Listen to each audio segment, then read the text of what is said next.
트럼프라는 인물은 부동산 개발업자 출신입니다. 그 무엇보다도 기업 프렌들리한 인물이고요. 적극적인 금리나 스탠스를 유지해 나갈 것이고 조금 더 강한 돈의 이동이 일어날 여지가 있겠다. 주사위가 던져졌습니다. 전혀 다른 시대에 우리는 놓여질 것입니다. 트럼프라는 그 인물을 놓고 생각을 해보면 트럼프 1기가 시작되기 전과 후의 세상은 달랐고 바이드노믹스가 시작되기 전과 후는 분명 달랐는데 역시 트럼프 2.0 시대가 시작되기 전과 후는 세상은 분명 달라질 겁니다. 트럼프가 가동할 만한 그런 정책 드라이브가 유독 미국 우선주의이기 때문에 한국 기업 입장에서는 또 세계 주요국 입장에서는 상당히 긴장감을 멈출 수가 없는 상황이겠다라고 좀 이야기를 하도록 하겠습니다. 지금 세계 경제의 흐름 자체가 어떤 기조하에 놓여 있는지를 판단해보고 그런 기조하에서 트럼프의 등장을 이해해 볼 필요가 있다고 생각이 돼요. 기본적으로 세계 경제는 L자형 경기 둔화 국면 혹은 L자형 경기 침체 국면입니다. 그러니까 저성장 고착화 국면에 이미 진입했습니다. 제가 약 2달 전에 월부에 출연했을 때는 세계 경제를 2025년 3.3%로 말씀드렸는데 그것보다도 0.1%포인트 하향 조정됐기 때문에 오히려 입은 안 좋아졌습니다. 그러니까 저성장 고착화 되었다라고 설명드릴게요. 트럼프의 등장은 관세 전쟁이라는 카드를 들고 일어설 것이고 무엇보다도 핵심이 마가예요. Make America Great Again. 미국을 가장 위대하게 만들 행정부가 들어서는 거예요. 물론 바이든 행정부도 미국 우선주의지만 대놓고 미국 우선주의를 표방하는 그 정부가 들어서면서 관세라는 카드를 가지고 오는 것인데 그 관세 전쟁은 유독 세계 교역을 위축시킬 것입니다. 무역 의존도가 높은 우리나라 같은 무역 의존도가 높은 나라들을 중심으로 상대적인 충격이 더 클 수밖에 없는 국면입니다. 그러니까 저성장 고착화가 더 다져지는 겁니다. 한국 같은 경우는 더 영향이 있겠다고 보는 것이 맞겠습니다. 자, 그러면 트럼프가 가져올 첫 번째 변화는 앞에 말씀드렸던 그 통상정책인 겁니다. 근데 통상정책 관점에서 가장 큰 카드는 바로 보편관세를 10%로 끌어올리겠다입니다. 이 10%라는 관세가 어떤 의미인지를 한번 말씀드려 보도록 하겠습니다. 미국의 관세율이 한때 62%였던 적도 있습니다. 우리가 이런 제품을 미국으로 수출할 때 이 제품은 예를 들어서 100원이에요. 근데 미국이 이 제품을 100원짜리에다가 62% 관세를 부과하니까 이 제품의 가격이 162원이 되는 거예요. 쉽게 말하면. 그럼 62%, 62원의 관세를 갖게 되니까 미국은 재정이 탄탄해질 수는 있겠죠. 자국의 컵 산업에 도움이 되겠죠. 우리는 이 컵을 수출하고 싶지만 수출 장벽이 생기는 거고 이 컵을 수출을 못하게 되죠. 근데 자국의 컵 산업을 보호하는 수단은 되겠죠. 관세 장벽을 도입하는 겁니다. 한때는 관세율이 이렇게 높았던 겁니다. 그런데 중장기적으로 봤을 때 1950년대, 그러니까 소위 말하는 세계대전이 종식이 되고 세계화의 시대가 열리는 거예요. 그러면서 미국은 보시는 것처럼 관세율이 이렇게 전반적으로 낮아졌던 겁니다. 2017년까지 미국의 관세율이 1%까지 낮아진 겁니다. 물론 이 듀러블 임포트, 내구재에 한해서는 5%까지 관세율이 낮아졌던 겁니다. 근데 왜 2017년까지 제가 표시를 했을까요? 2017년 이제 트럼프의 등장이고요. 그때 이후로 트럼프는 미중 패권 전쟁을 전개해 나갔죠. 그 이후에 미국의 관세율은 보시는 것처럼 2018년 끌어올리기 시작합니다. 그래서 3%대의 관세율이 도입되기 시작합니다. 자, 물론 중국에 대한 관세율을 집중적으로 끌어올리기 시작했던 겁니다. 그러니까 중국이 가만히 있습니까? 중국도 관세를 역시 보복을 하죠. 이 빨간색으로 표시한 이 기간 동안 무슨 일이 있는 거예요? 트레이드 워, 미중 무역 전쟁이 있었던 거예요. 그 이 미중 무역 전쟁이 무엇을 가지고 전쟁했던 거예요? 관세를 가지고 전쟁했던 거예요. 그러면 서로 간의 교역이 중단되겠죠. 그러면 우리나라 입장에서도 우리는 중국에 수출을 하는 이유가 완제품을 수출하는 게 아니에요. 대중국 수출액을 100이라고 한다면 한 80% 가까이가 중간재나 산업재입니다. 쉽게 말하면 중국에 부품을 수출하고 거기서 값싼 노동력을 이용해서 미국에 우회 수출을 하기 위한 제조기지로서 중국에 뒀던 것인데, 중국에 대해서 우리 수출 안 받겠습니다, 중국 수출 안 받겠습니다 라고 관세를 때리기 시작했으니 당연히 그때 우리나라의 수출도 영향을 받았었던 거죠.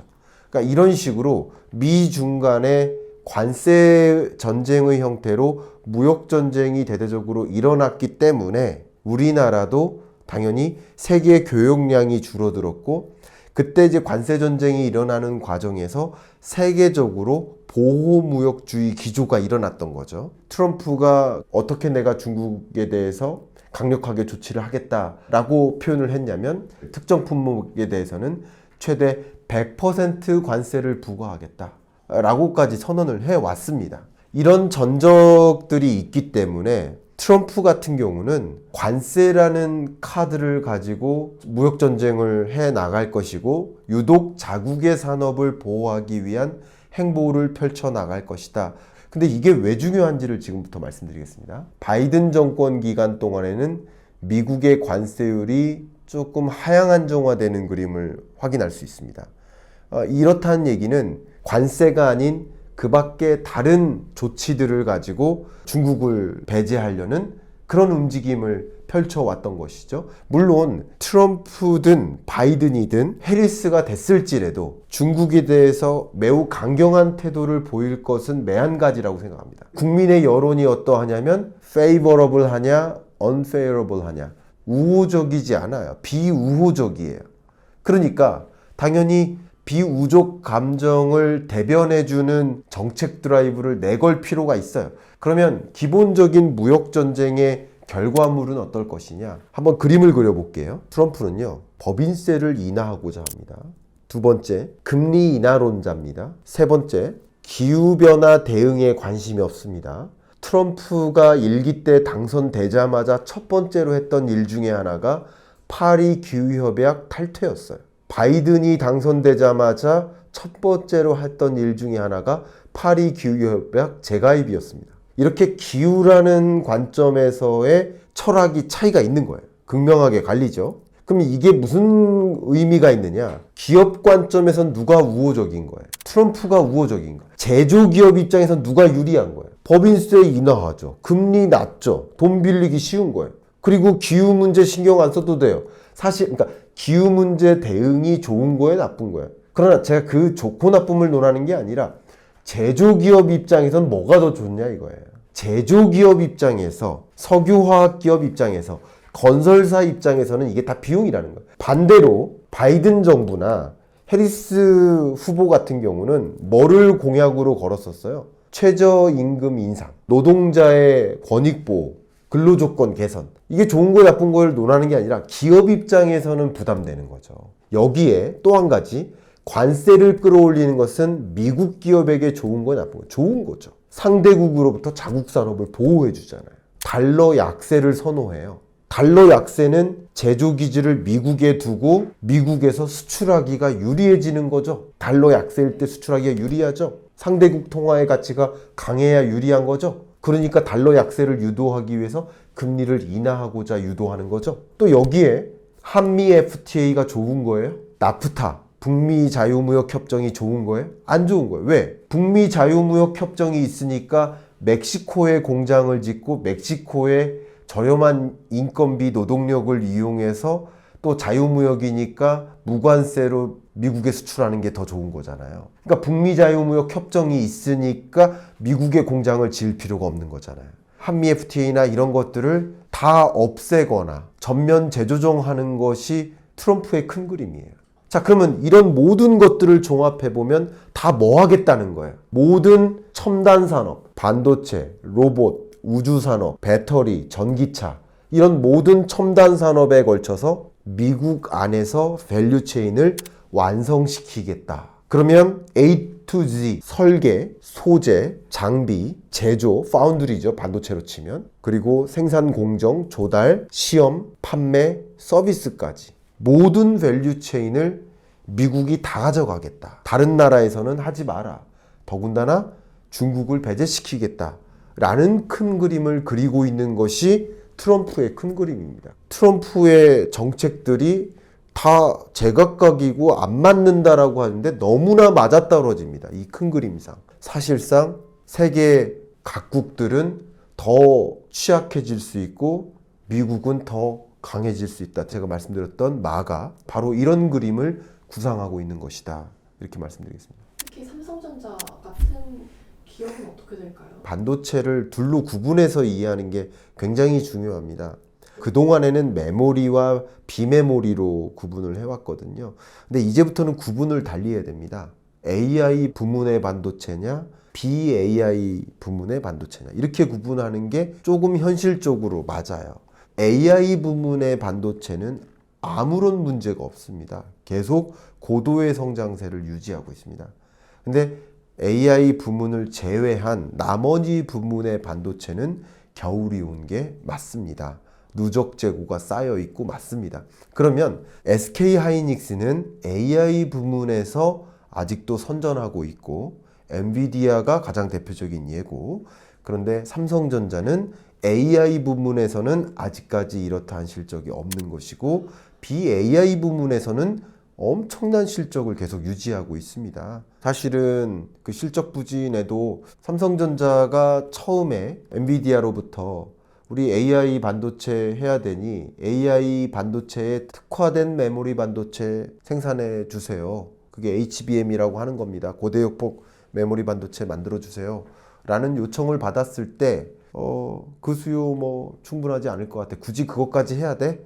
하면서 그걸 수용하지 않았었던 거예요. 근데 SK 하이닉스가 그걸 수용했었던 거죠. 결과론적으로 보면 그 수요가 늘어날 것을 포착하고 그 트렌드를 이해하고 그 트렌드에 맞게 그 사업을 집중했어야 됐던 거죠. HBM 시장에 있어서는 AI 반도체 영역에서의 소위 이 시장 내 권위자라고 할 수 있는 엔비디아에 납품을 하는 것이 절대적으로 필요한데 엔비디아로부터 아직까지는 품질적으로 납품을 해도 된다라는 적격 심사를 통과하지 못한 상태인 거죠. 근데 적격 심사의 통과를 하는 순간 그것은 삼성전자로부터 상당한 기회를 받게 되는 거죠. 엔비디아 입장에서는 지금으로서는 SK 하이닉스에만 전적으로 HBM을 의존할 수는 또 없는 상황입니다.